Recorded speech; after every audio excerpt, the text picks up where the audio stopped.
tutorial is brought to you by posebargain.com. 3D props at bargain prices.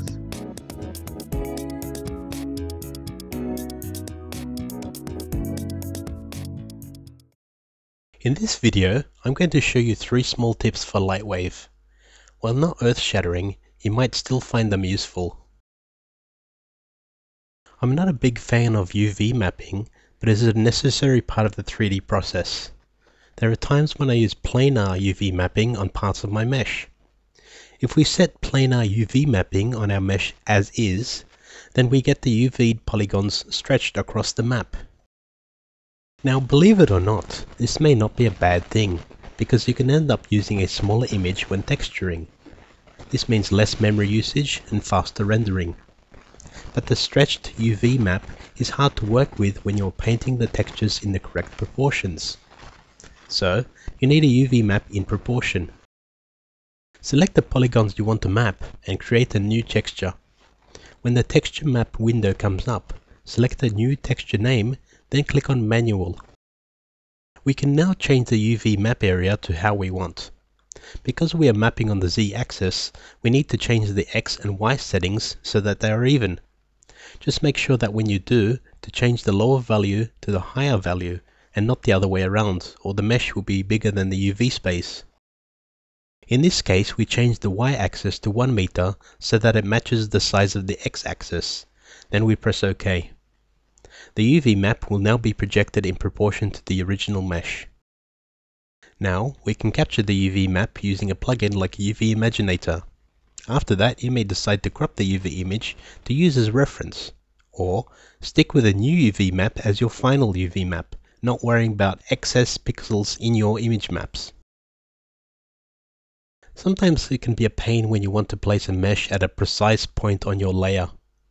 For example, you just created a ring to fit onto your character's finger.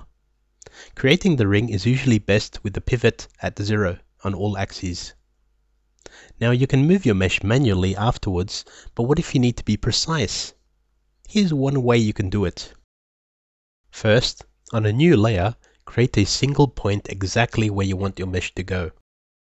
Now, go back to your original layer and set the single point layer as your background layer. I'm using the Clones 2 plugin for this. You can use whichever plugin you want. Just check out flay.com for any point cloning plugin. I won't really go into the settings, but just make sure that the plugin is set to point cloning and not polygon cloning. Once you're done, click OK and you'll get your mesh cloned to the exact spot based on your pivot point.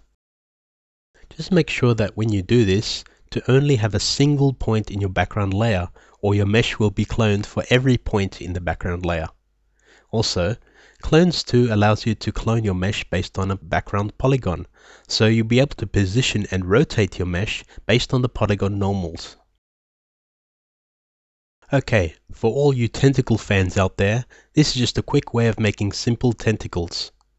Here's a square polygon that has been rail extruded to where I want my tentacle to go. If we turn on NURBS, we get the roundness of the tentacle, but not the tapering. We have to manually adjust this, but don't worry, because it's not as hard as you think. First, go down and change your action center to Selection. Now, select the ring points at one section of your tentacle.